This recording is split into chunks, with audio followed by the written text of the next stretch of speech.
Hey, welcome back to Roots Brew. Sorry. No, that's good. Okay, Yeah. we'll try it again. Hi, welcome back to Roots Brew. Yeah. This week. This week. We'll try it again. Okay. Okay. Okay. Let's take a breath. All right. Whew. Okay. Okay. So I'm gonna start it. You're gonna start it. You're gonna start it. Okay, let's try it. Okay. Hey guys, welcome back. Yeah, welcome back to Roots Brew. We're gonna be talking about citrus a little We're bit. gonna show off your beautiful mandarin. My little prize Kishu Mandarin. Yeah. And we're going to be talking about primroses. We're going to be talking about camellias and Amaryllis Belladonna, naked ladies. And if you have any comments or questions, leave them in the comment section, of course, and I'll try to answer some of your questions for sure. It's citrus season. Yeah, it's citrus season, and I brought a couple of my pet citrus out here to the nursery here to show off. Right here today, I brought my pet Kishu Mandarin. Kishu. I'm super excited about this one because it's time. These things are ripe. Yep, I'll put it over here so I don't block myself. Right. Sorry. And so yeah, the Kishu Mandarin's awesome. It's a seedless little mandarin. This is like full size, or about the size. They probably get bigger. This one's like a 50-cent piece or a quarter.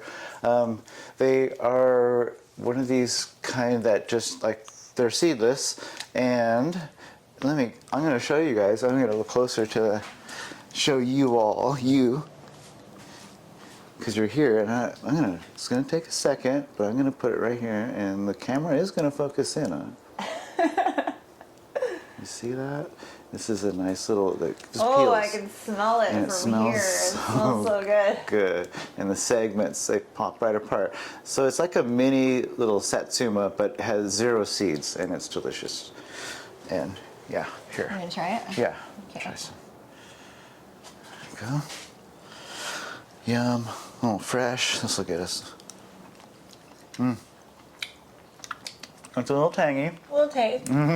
They get sweeter with the more heat. Like most citrus, the more heat they get, the more warm days the sweeter they get. Yeah. So, what does it mean it's citrus season? Because it seems a little confusing to me. I don't know why, but I think of citrus being such a summer fruit. Yeah, right? Right? So then now that it's like cold, it seems really strange to me that it's the middle of January and that there's so many fruit on the citrus tree. Yeah, well, they bloom nice and early in the spring and set their fruit early, and then it just sits there, they're just kind of developing all summer long. Some of the oranges, they finish in the summer, and they'll be on there for they'll have set in the spring. This plant right here, I'm going to show you in a second. That's an example of it. But but basically, yeah, they're blooming really early, and then the fruit sets, and then depending on the variety, they ripen. According, like a Valencia is a wintertime. Excuse me, the Washington navel is like the big navel oranges that we get. That's a winter orange, and it needs heat to get sweet. So around here, they're gonna finish, but they're gonna be thick rinded, and they're not gonna be kind of sour. But on the other hand, I'm gonna move this guy for a second. I want to show off this other cool guy here. This is a red Valencia, and so this one, it's a red-fleshed orange, but because it's a Valencia orange, or from that group, they don't ripen until June and July. They're a summer ripening orange, so like you were talking about. There's a summer, but it's only like the Valencias are the summer ripening. I don't know what other ones are, and then the rest are mostly winter, spring, ripening. Okay, so does this sit just like this until summer? So these are okay. Yeah. So these it bloomed in the spring, and then just set the fruit. How do you know when they're done? They will color up, and then they'll be a little soft. They'll start getting softer. Okay. too, and then they'll color up more. We'll get a little red blush probably on them as well. Is that true for most citrus? They get a little softer when they're ready? Yeah, the softer, Okay. exactly. The Valencias especially, as they get juicier in the summertime. And should we be feeding them? Yes. What do we yeah. feed 'em? Yeah. What do we feed them? Well, what we feed them is a nitrogen-forward food. So something higher in nitrogen. I wish I could, I don't really have a brand per se, but if you want to do like a fish emulsion, like a 511 fish would probably be good. I did a soluble liquid fertilizer. It was nothing. But you could do Miracle Grow. I mean, that would do a good one too, but I don't really have a particular one. There is organic citrus fertilizer you can scratch in. That's a slow release. It takes a while for the microbes to break it down and the soil to be warm enough for that. But yeah. Okay, so I had this question last time. Yeah. People were wondering that don't know the numbers. So Yeah. when you say like a 3-2-1, or what does that mean? Do you feel like explaining that to us? Yeah, it's the percentage of nitrogen or fertilizer by weight. So when the numbers represent that. So there's 3 numbers. The first one represents nitrogen, the N. The middle one is phosphorus, the P. The last number is potassium, which is K. Okay. And so like a 511 by weight, like if I had a shot glass of that, 5% of that by volume would be a nitrogen, and then same thing, 1% phosphoric acid, and then 1% potash, or a soluble type of potassium. Okay. That's like for humans, it's the I was thinking it the other day. It was like you look on the nutrition label, and it's like protein, carbohydrates, fats. Those are like the NPKs of humanity, right? It's like those are the 3 things, and so I guess we could say protein would be the nitrogen, right? I don't know how to compare it that way, but yeah. All right. Yeah. And then with citrus, are they high acidic soil? Is that? Yeah, well, they have to be slightly acidic, and the reason being it Slightly. makes the iron and zinc soluble. And iron, that's another thing. We need different minerals.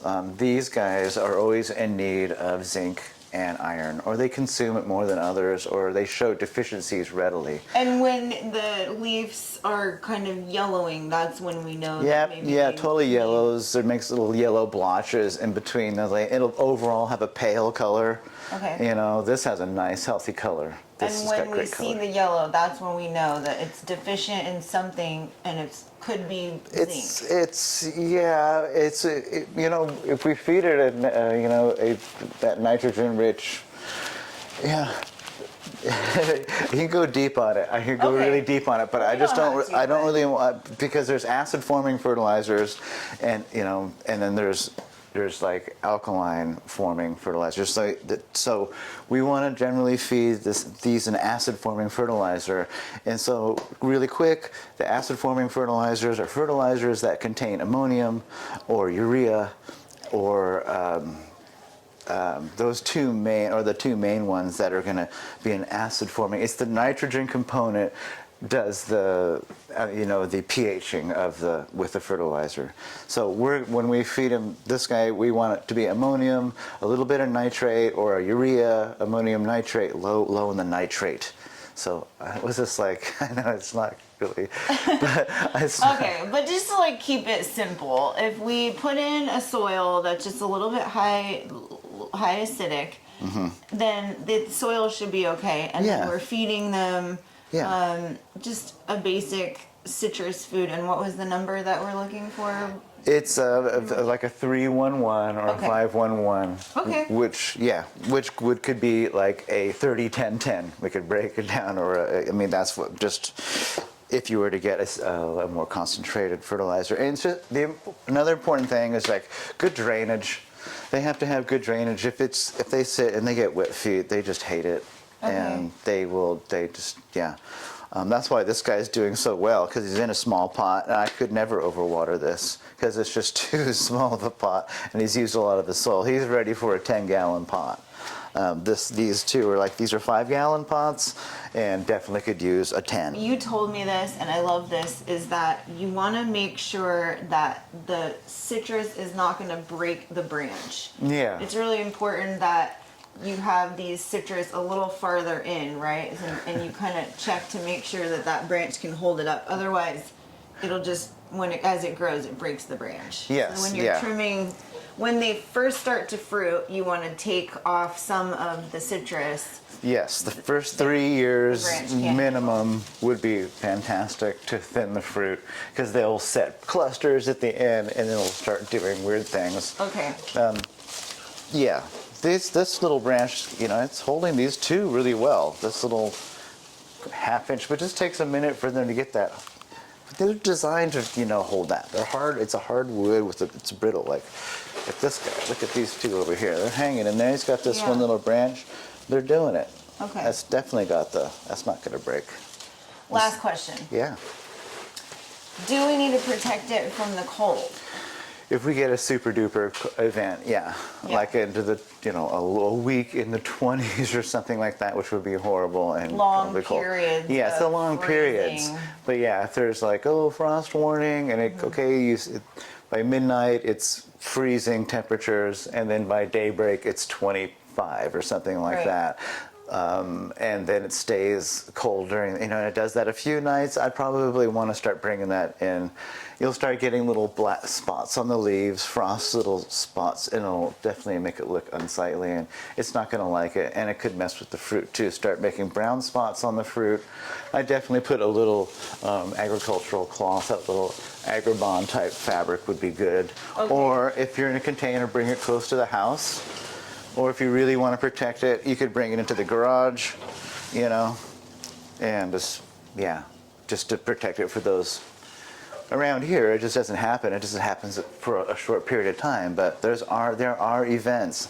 I have lived through the events where it's a whole week of freezing temperatures, and this would have been devastated. So yeah. Okay, cool. Yeah, I totally consider them pets, and they need to be watched over, and they need to be fed all the time. They do in a container, monthly, every other month. I do like the phrase weekly. So you're feeding a weak solution, a dilute solution every week. So if you feed it all the time, just a little bit, that's going to be great. If you feed it intermittently, heavier doses, that's fine too. The ideal is weekly. You're going to get a better, nicer. Weekly means feed it every week. Dose every week. Okay. Yeah. Weekly. Dose, A week dose every week. Okay. It's kind of supposed to be a memorable, phrase. Okay. Here's couple other little. This is a Bear's Seedless or Tahitian lime, and a little sleeve from Four Winds Growers. And these things are great because they're easy to grow, easy to transplant is what I should be saying. Great roots. Look at that. This thing's ready to be potted up into a 5 or bigger, 5 or 7. And these will do little sweet limes, or? Yeah, it's a Tahitian lime. They start yellow. They start green, and then they finish kind of a yellow color. And they're seedless and very much limey. Everything about it is very limey. The foliage, you scratch the foliage, and it's totally lime scented. Yeah. Yeah. So these guys, when they ship them, they gotta fit them in a box, so they get clipped pretty hard here. This one I probably would clip again, to create some branching in it. I keep getting poked by these thorns. They do have these short little thorns on it. It's a little bit of a beast, but these are super easy to grow. It's got a snail on there. Hey, Mr. Snail, it's not cool. Okay, and then we've got over here from the same grower. We've got this little Meyer lemon, and what's cool? I love Meyer lemons. They're precocious. It makes you feel good because, for example, they've got these little flower buds shooting out on every little axil, every little kind of, not up here so much, but on this little side branch, you've got flower buds popping out.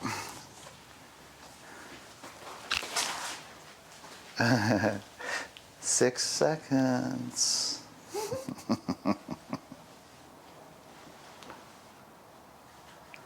So yeah, they just bloom, and they grow. This other one over here is grown. It has nice new shoots and everything. But yeah, Meyer lemon. If you have a Meyer lemon at home right now, it's full of fruit, and that's fantastic. And then they bloom. The cool thing about Meyer lemons too is they're blooming and they're fruiting at the same time, and that's just puts a smile on your face. Puts a smile on my face. I love it. That's why I love my pet citrus. They're just like they're like, you can hang out with them, and they look cool. They never stop looking cool. Okay. All right, what about the primrose?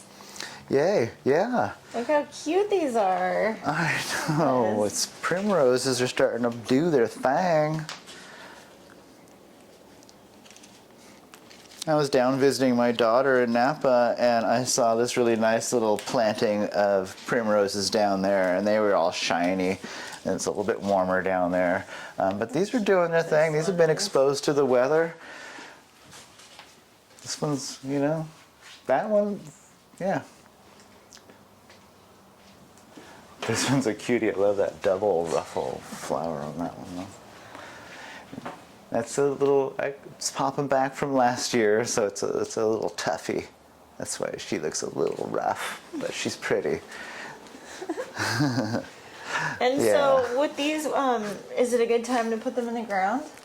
Primroses, yes and no. Yes, it is time, but there is a little bit of maintenance on them with these too, Okay. And it's just after post rain, we just gotta, make sure we kind of pick off any kind of blooms that are been rotting or whatever, or been kind of messed up by the rain, because messy leaves. They'll mold. Yeah, they'll start molding the other ones. So that's just a little bit of the maintenance on them. But yes, you can set them out. I'd probably set them out in a little pot, or it's got a little protection from an awning, so you can put them on your porch and a little cutie pot or something like that, or plant out on the edge of an existing planter. Are we more worried about cold or moisture? I think the rain is a bigger issue. Okay. Yeah. Okay. Yeah, rain just kind of batters them, and it sits in there, and yeah, it's kind of the issue. That's the main thing. But so now's cute. their time. They're doing their thing, just doing it. And it's also time for camellias too. I'm so excited to talk about camellias. Yeah, I know camellias are just the little. How pretty they Are are. the little queen of shrubs, aren't they? Yes. They are, aren't they? And this one, I love the name of this one, Debutante, right? The first to arrive, the Debutante. The debutante. And she's got the Debutante. She is such an early bloomer.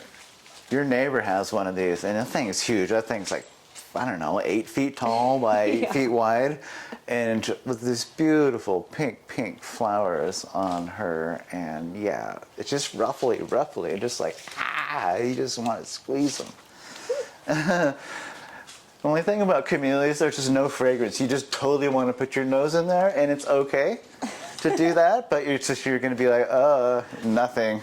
There's really nothing there. There's a few that are fragrant, Kramer Supreme, and some of the Sasanqua types, but it's just nothing. There's just nothing. It's just this nice, cool winter bloomer. So my neighbor it's actually 2, and they take up the whole front of the house. It's giant. It's gigantic, and it looks so pretty right now with all the flowers. It's moment, for sure. I see these a lot as a little tree.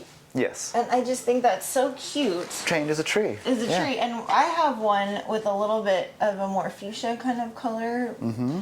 And it's a little tree. It's only about this big, but I think that's really nice to keep them that way too, right? Yeah, like a single trunk, you're saying, with a little head to it. Yeah, a little patio tree. Mm-hmm. They are commonly trained like that, and you don't see them because it takes time to do it. But yeah, we'd had a couple here at the nursery, and I loved them. They're really a little statement, especially the Yuletide one that blooms just red with a real bright yellow anthers, and it just blooms for weeks and weeks and weeks, and looked really cool. Yeah, but patio trees, And they're camellias. really hardy, right? Yeah, they are around here. They're a great evergreen, and Okay. they're. I mean, I consider them hardy. Yeah, they'll go through those. You don't need to cover them. They're not. It's not No. too worried about moisture, about water. No. And this guy's been out in the weather, and he's just got some new growth on it, or she has. Sorry, debutante. One quick little thing about camellias is so we always, with like most shrubs, you prune them after they flower. Of course, you're going to want to do that, but just after she's done flowering, this would be a good time to snip it back. And you can see there's buds right here. There's some buds right in here that are going to fill this out, and so just to get a little bit more balance. Show them the buds. Maybe you could bring it up a little bit closer. Okay. See those bad boys right by the tag? Yes. Yeah, I would snip probably back right in there, and that activate Will probably you all show three us of those. exactly where you would snip it? Oh yeah. Sweet. Like Okay. that. That's the sound it makes too. And do we need to wait until it's not so cold to snip it back, or? No, do there's you no snip it- rush. There's no rush for this, but the sooner you cut back after flowering, the more it gives it a chance to grow a new tip and then make a new flower bud. It's going to make the flower bud in the summertime. So no worries about it being cold and like getting. Oh, like to trigger growth and make it that would be frost Exactly. sensitive. Well, no, I mean they seem to be somewhat frost. I mean, what do we call that? They have their kind of built-in antifreeze, I would say, Okay. in these guys. So they don't seem to be too. Not around here. Not in our zone 9. Hardly ever freezes, and it does. It's just a short little freeze, but. Yeah, and then there's the other one here. It's really pretty too. I don't know her name. That's Debutante, but this gal here is got a really pretty. Got blossoms so heavy, just like. That's another, a good reason to, snip it to help thicken this. Let this branch get a little bit lighter and thicken it up and all that good stuff. But yeah, it's gorgeous. We're so lucky we have these camellias about. And everyone's yard seems to have a few. It's very wonderful. Okay, one more thing.